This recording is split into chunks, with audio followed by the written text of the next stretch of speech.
Yemek Adası'na ve mutfağıma hoş geldiniz. Değerli takipçilerim ve izleyenlerim, bugün kuru biber dolması yapıyoruz. Tencerenin yarısına kadar su doldurdum. Kaynamaya başladıktan sonra içine 1 tatlı kaşığı tuz ekledim.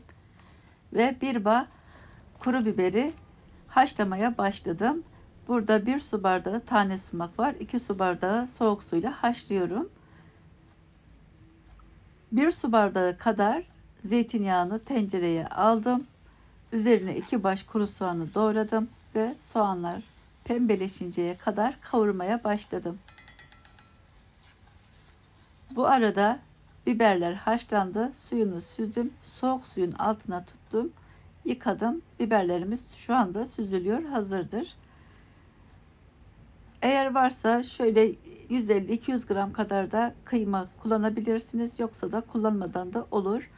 Soğanlarla beraber kıymayı da güzelce kavuralım. Ben yağsız dana kıyma kullandım. Bu arada sumak suyumuz hazır. Bir kase pirinci yıkayacağım. Suyunu süzeceğim.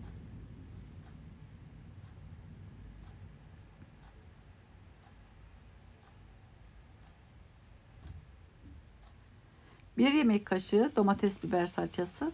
Kendi yapmış olduğum salçayı kullanıyorum. Çok lezzetlidir. Kanalımda da tarifi var. Güzelce salçayı kavurmaya başlıyorum. Kıyma bütün yağı çekti. Çünkü yağsız kıyma kullandığım için. Biraz üzerine zeytinyağı dökmek istiyorum tekrardan. 5-6 yemek kaşığı kadar tekrar zeytinyağı kullandım. Bu şekilde salça daha güzel kızaracaktır. Daha lezzetli olacaktır. Çünkü yağı biraz az geldi bana. Bu şekilde çok iyi kavurdum. Üzerine 1 tatlı kaşığı tuz, 1 tatlı kaşığı acı pul biber ekledim. Karıştırıyorum. 1 tatlı kaşığı yeni bahar ekledim.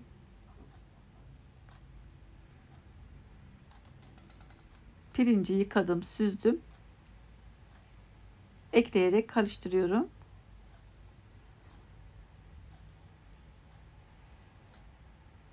Bir avuç kadar kuru reyhanı elimle ufaladım ve ekledim. 2 su bardağı su ekledim. Sıcak soğuk fark etmez. Suyunu ekledim. Sumak suyumuz hazırdır. Onu da süzelim. Rengini de görüyorsunuz. Muhteşem oldu. Bol ekşili, sumaklı güzel bir dolma yapıyoruz. Evet, suyunu süzdüm. Şimdi 1 su bardağı kadar sumak suyu ekledim. Karıştırıyorum. Biraz suyunu çekmeye başladığında yarım demet maydanozu yıkadım. İnce ince kıydım.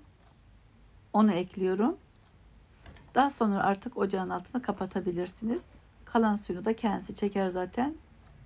Kıvamı bu şekilde olacak. Çok lezzetli bir iç harcımız oldu. Şimdi artık doldurmaya başlayabiliriz.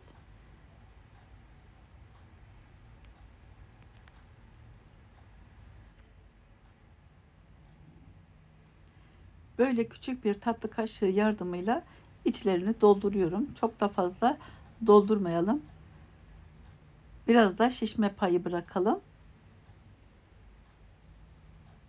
Çok fazla doldurursanız içi çiğ kalır. Yarım santim kadar boşluk bırakmak gerekiyor. Dikkat etmemiz gereken diğer önemli nokta ise üzerinde asla pirinç taneleri bulundurmamaya dikkat edelim. Hepsini tencereye dizdim. Altına kemikli et bırakabilirsiniz. Güzelce yerleştirdim. Daha sonra sumak suyunu üzerine dökelim. Üzerine çıkacak kadar, yaklaşık 1 parmak kadar üzerine çıkması gerekiyor suyun.